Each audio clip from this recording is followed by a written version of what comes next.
रुको, वीडियो आगे बढ़ाने से पहले एक बात कहनी है। अगर तुम नए हो तो अभी चैनल को सब्सक्राइब कर लो, क्योंकि ऐसी डरावनी कहानियां यहीं मिलेंगी। अब ध्यान से सुनो। रात के ठीक 12 बजे हैं। आखिरी बस स्टॉप। पीली स्ट्रीट लाइट टिमटिमा रही है, हवा ठंडी है और चारों तरफ सन्नाटा। मैं अकेला खड़ा हूं बस का इंतजार करते हुए। मोबाइल में नेटवर्क नहीं, बैटरी भी कम है। तभी दूर से किसी के पैरों की आवाज आती है। टक टक टक। मैं सिर उठाकर देखता हूं। सड़क के बीचों बीच एक औरत खड़ी है, सफेद साड़ी, खुले बाल, और वह बिना किसी संगीत के धीरे धीरे नाच रही है। उसके कदम बिल्कुल ताल में हैं, जैसे कोई अदृश्य धुन चल रही हो। दिल कहता है कुछ ठीक नहीं है। मैं आवाज लगाता हूं, मैडम आपको मदद चाहिए। वह रुकती है और बहुत धीरे धीरे अपना चेहरा मेरी तरफ घुमाती है। उसकी आंखें अस्वाभाविक रूप से काली हैं, मुस्कान जैसे होठों पर जबरदस्ती खींच दी गई हो। अगले ही पल वह मेरी तरफ नाचते हुए बढ़ने लगती है। हर कदम पर उसकी हड्डियों के चटकने की आवाज। टक टक टक। मेरे पैर जमीन में गड़ जाते हैं।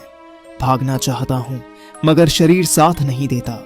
वह बिल्कुल सामने आकर रुकती है और बर्फ जैसी ठंडी सांस के साथ फुसफुसाती है, तुम मुझे देख सकते हो, इसलिए अब तुम मेरे हो।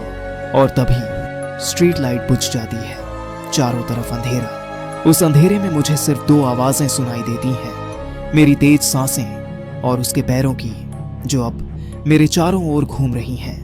टक टक टक। मैं आंखें बंद कर लेता हूं। दिमाग में बस एक दुआ, ये सपना हो, प्लीज ये सपना हो। अचानक रोशनी लौट आती है। बस स्टॉप वैसा ही है, वह औरत गायब। मैं कांपते हाथों से मोबाइल उठाता हूं। स्क्रीन पर एक नोटिफिकेशन चमकता है, डोंट लुक बिहाइंड यू। मेरी गर्दन अपने आप मुड़ने लगती है, लेकिन किसी तरह मैं खुद को रोक लेता हूं। उसी पल कान के पास वही ठंडी फुसफुसाहट। अच्छा किया पीछे नहीं देखा। मैं बिना रुके भाग पड़ता हूं। कुछ दूर एक खुली दुकान दिखती है। मैं अंदर घुसकर दरवाजा बंद कर देता हूं। सुबह तक वहीं बैठा रहता हूं, खुद को समझाता हूं सब भ्रम था। लेकिन घर पहुंचते ही मैं आईने के सामने खड़ा होता हूं, और आईने में मैं अकेला नहीं हूं। मेरे पीछे वही सफेद साड़ी, वही मुस्कान। मैं जम जाता हूं। वह सिर झुकाती है, जैसे कह रही हो तुम बचे, क्योंकि तुमने पीछे नहीं देखा। अगर तुम्हें ऐसी कहानियां पसंद आती हैं तो चैनल को अभी सब्सक्राइब कर लो। और याद रखना, अगर कभी रात में किसी सूनी सड़क पर कोई औरत बिना संगीत के नाचती दिखे, अगर कोई आवाज फुसफुसाए पीछे देखो, तो डर से नहीं, अपनी जिंदगी के लिए पीछे मत देखना।